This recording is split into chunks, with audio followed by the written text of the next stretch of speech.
Hi, this is Columbus and I'm Adrian from HOFA and we love techno music. Today we want to show you how to turn a normal beat into a crazy techno track.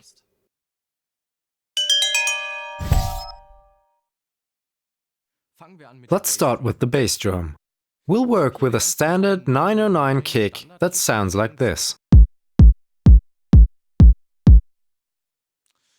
We'll use the saturator in HOFA system to get the classic techno sound, which has a lot more punch.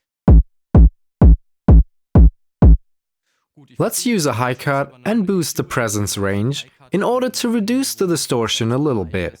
We'll also compress the signal to get more snap, so the bass drum will still cut through the mix. A rolling sub-bass line is essential for techno. It's a combination of a short, snappy bass drum and the low end that adds a certain groove. We're used to that and it's a lot of fun. We used a parallel processing chain in system to realize this.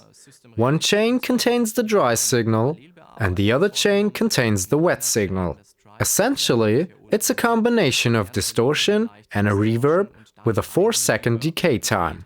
It sounds like this.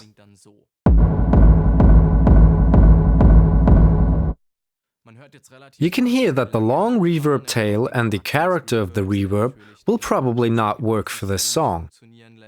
We'll use a high-cut filter with a slope of 12 dB per octave to get a suitable sound.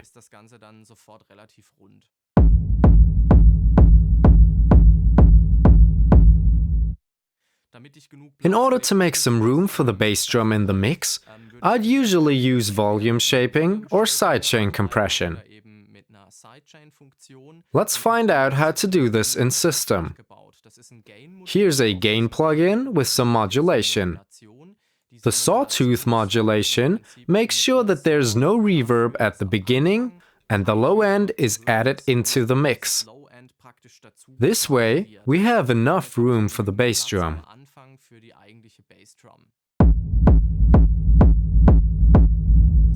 Nice.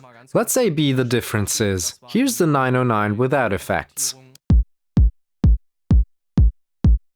And here's system.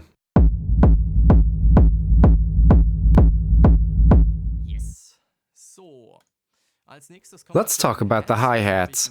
We're working with a couple of hi-hats, and we'll show you this one as an example. It sounds like this.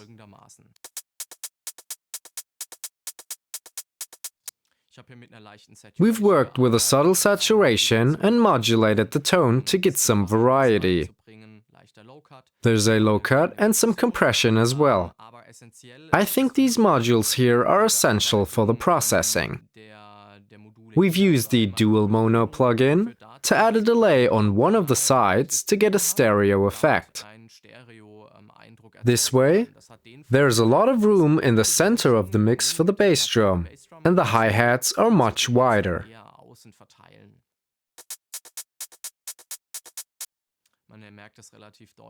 You can clearly hear that the hi-hats are a lot wider now. We've used a bit of modulation here to get a nice groove going. Let's A/B the hi-hats.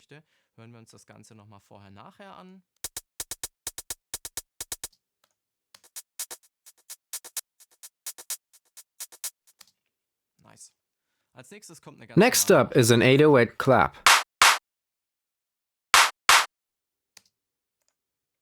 We've EQ'd and compressed it a little bit. It's not that exciting.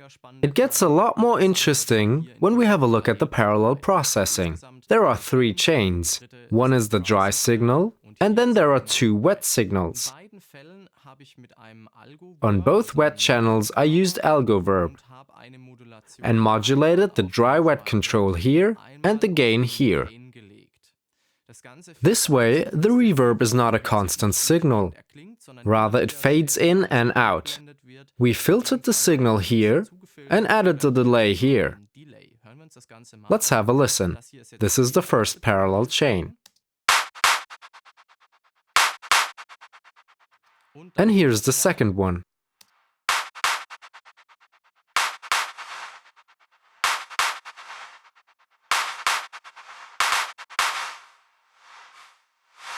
Let's talk about the synths. There's a lead synth and an arpeggio. They sound like this.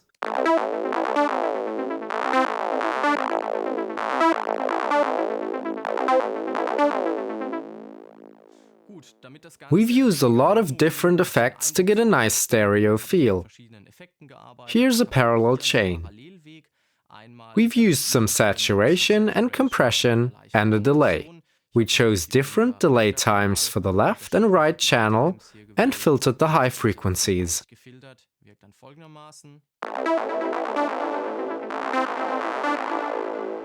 You can hear we get a nice stereo width, and the sound is a lot more impressive.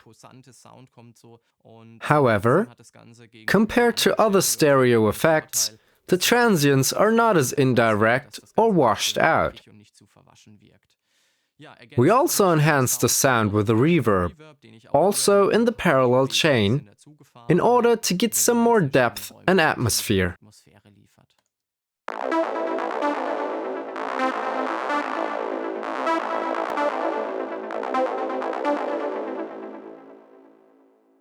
Here's the track without HOFA system.